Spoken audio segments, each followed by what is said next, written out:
Hello, welcome back. I'm Gigi Garth, and this is the Gigi Garth Beach Reading Back to School Book Report series. We continue today with Chapter 4 of Dragon Slayer of the Pink Sand Dead Sea Desert, published by Jumpmaster Press, along with my first four books in one, four scary books in one, the tetralogy, thus four books, thus tetralogy. This is for young adults, middle school through high school and older. That was published 25 years ago by Bantam Doubleday Dell. It has been republished by Jumpmaster Press. Thank you, Jumpmaster. And my fifth book, Dragon Slayer of the Pink Sand Dead Sea Desert, is a millennial fairy tale for 18 and up. It is G-rated, because some moms might prefer their kids to not read about certain themes that are included in this book. But I would let my kids read it because I think they're mature enough, but I'll leave it to mom to decide. And you can buy both books at the link below. Thank you very much, or wait for the next installment as I read on. Chapter 4, Dragon Slayer. A pall of malodorous dragon breath engulfed the harem barn grill as a hoary blue monstrosity snorted and scraped at the windows of the thatch and mud whitewashed structure. "It's the dreaded cerulean blue dragon," wheezed Genie. "Be careful, Slayer." Terrified, Genie glanced up from a puddle of sweaty enormity to witness Slayer grinning broadly. He stared down the dragon, whose giant veined eyeball peered in through the charred doorway. Slayer stood his ground. Unlike the eunuchs, dervishes, belly dancers, bartender, and Genie, all remained prone upon the floor, gasping in fear. Stealthily, our hero drew his glinting platinum blade. "I'm sorry, Slayer," whimpered Genie, clutching the magic lamp. "I'm sorry I can't help you with my magic. My powers are restricted to an eternity of granting strangers wishes." And everyone else in the bar had already used up their wish. It was then that Genie heard the words that alchemized relief and trust in the very heart of our dear prestidigitator. "No worries, Genie. I've got your back," said Slayer, reassuring his friend. For a moment, Achilles detected a pinkish rend in Genie's plumber's back. He glanced again, or perhaps it was just another battery pack of excess adipose tissue. But now's not the time to analyze the incongruity of Genie's vast stores of energy, thought Slayer. At last, he had a dragon to slay, and man, it was big, and it was blue, and so our hero crept out the back and around to the front.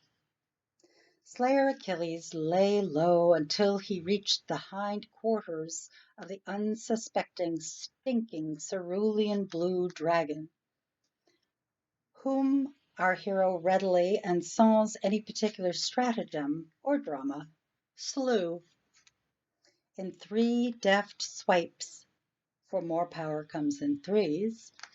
Slayer eviscerated the cerulean blue dragon. Upon removing its gushing entrails, he tied its intestines around the dragon's wings, limbs, and mouth to avoid a post-mortem fire blast. "Done," Dragon Slayer announced placidly. "At ease, Oasis citizens."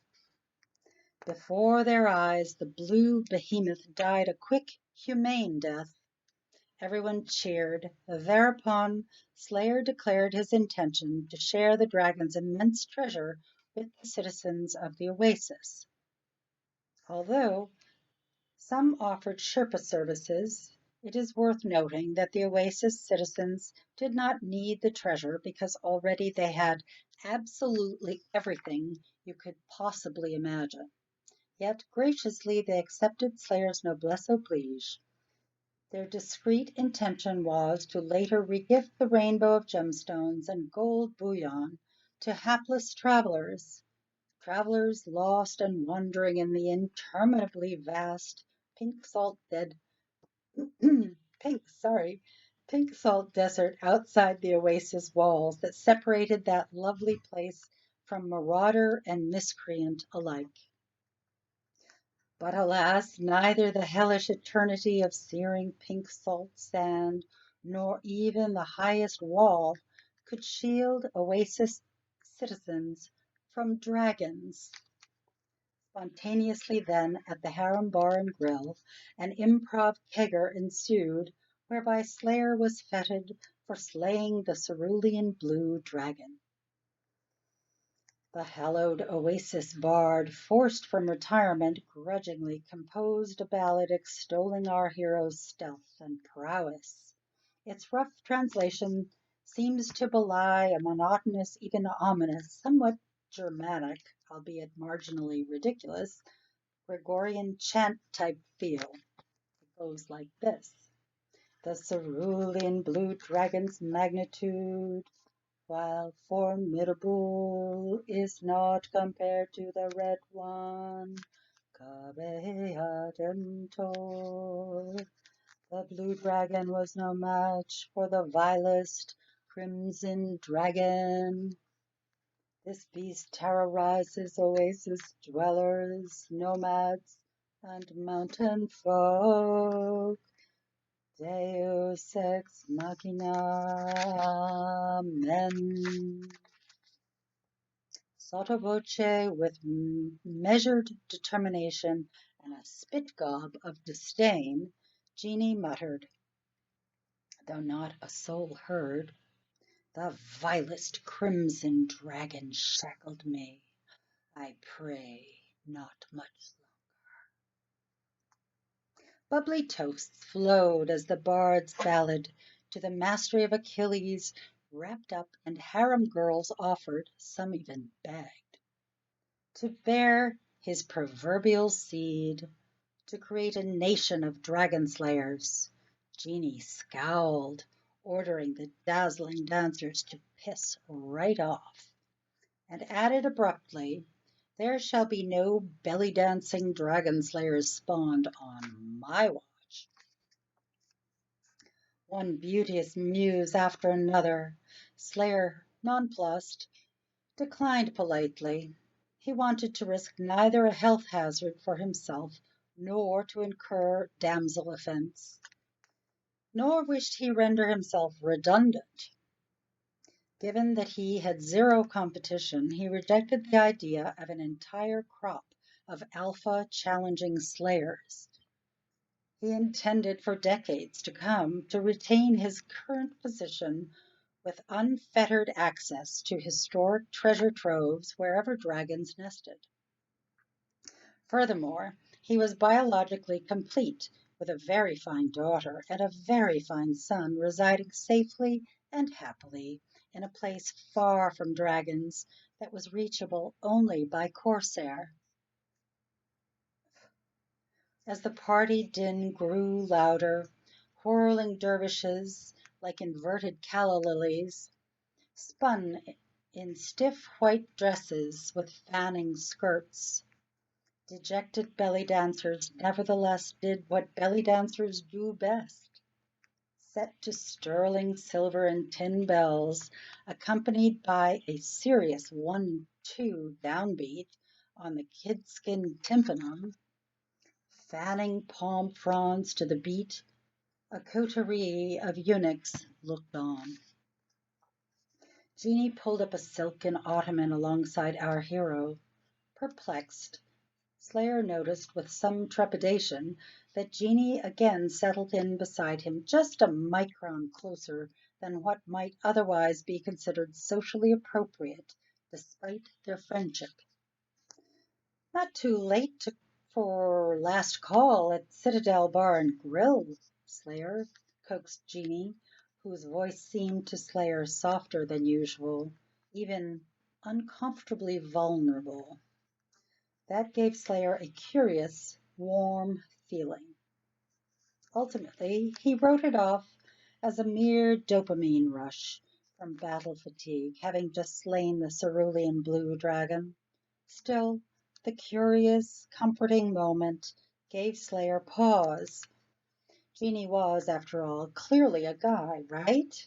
That was obvious to everyone, not to mention incomprehensibly disinterested in Slayer's fitness regimen. Not that there's anything wrong with that, Slayer self-corrected, as his own politically astute internal editor hastened to chasten the natural-born athlete. To the Citadel, then, Genie, Slayer concurred. We'll observe the night flight patterns of the vilest crimson dragon. That's my next quarry, Genie. Oh, really? Genie purred, smiling deep inside. And why's that? Slayer was keen to get outside. Fresh night air, and a walk with his friend, away from the tintinnabulation of the harem bar party. Plus, pallid eunuchs kept migrating too closely and creeping him out. Slayer liked his space. Well, Genie, replied Slayer, stepping aside for his friend to pass barefoot through the charred doorway. I figure if I take out the vilest of them all, I'll scare the other dragons into submission. They'll be easier to nail. Cool. You'll love the Citadel. Genie worried that the words came out too eagerly. It's spectacular watching dragons' distant flashes fireballing the night sky like fireflies' fireworks, said Genie.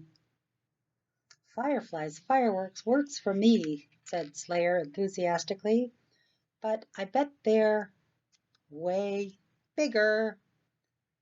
They both said way bigger at the same time, and instead of LTAO, like they normally did, Genie and Slayer went chalk silent and blushed when they glanced into each other's eyes. Finally, both of them broke, blurting gleefully, "To the Citadel! Race you!" Amidst peals of laughter, the race was on. On that note, my friends, I pause. Tune in again for Chapter 5, or buy the book at the link below from Jumpmaster Press. Thank you again for hearing this installment of Dragon Slayer of the Pink Sand Dead Sea Desert Oasis. And you can also get my other book if you want. Thanks. Bye.